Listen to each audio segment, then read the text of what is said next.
अपन बनई बहुगे, पैसा खूबे कमाई बहुगे, तोरा से दूर चला जाई बहुगे, कबो न लौट के बहुगे।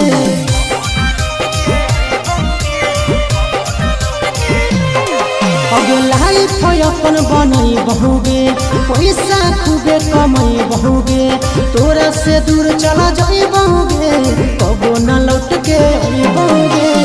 सागर बेदर्दी से बोले भी नाता तोड़ गे,